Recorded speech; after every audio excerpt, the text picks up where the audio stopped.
silleen, että hyppäsin itse askiin mukaan ja oli ihan kiva päästä pitkästä aikaa hämiseen. Keskittynyt itse nyt taas enemmän tuohon kehon huoltoon ja siihen, että sit kun tekee sopimuksen johonkin seuraan, niin on sit valmis, että ei tarvitse olla taas puoli vuotta lasaretissa.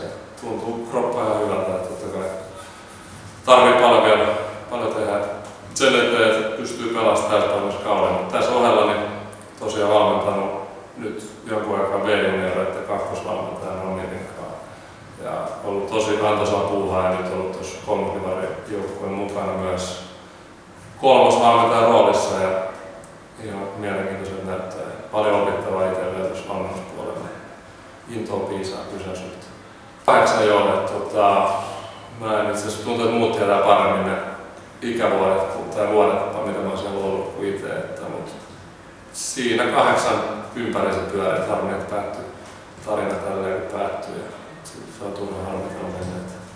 Kyllä se ehdottomasti tuo nousuveikkaus, mikä oli. Ja se, että pääsi toteuttaa vähän erilaista pelityyliä, mihin on tottunut. Ja muutenkin tykkäsin pelaa näitä espanjalaistakaan. Ja se, että se kruunaantui se vaikea vuosi siihen nousuun, niin kyllä se on ollut ehdoton huippu. No siis kyllä mä toivon pelaajauralta myös, että toi viime kausi oli semmoista ripulia. Kyllä tässä pitää saada sellaisia kausia vielä alle, että ihan hyvä fiilis. Ja kyllä mä ihan tosissaan pidän itsestäni huolta ja oon valmis hyppää askiin ihan liikaa myötä. Ei ole siitä jää semmoista motivaatiopuutetta. Tuntuu, että vielä enemmän motivaatiota.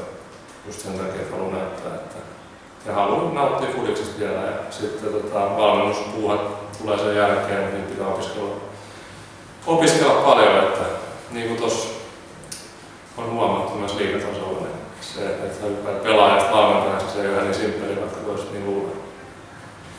Paljon haleja ja pusuimelit jätän kaikille, mutta lämpimät jouluterveiset kaikille, jotka on jollain tavalla tekemisissä Punamustan perheen kanssa. Ja erityiskiitos vielä PK3 Vantaan faneille, jotka jaksavat tukea meitä. Vaikka on välillä pieni ryhmä, niin siellä on samana aamuna näkynyt paljon, niin heille vielä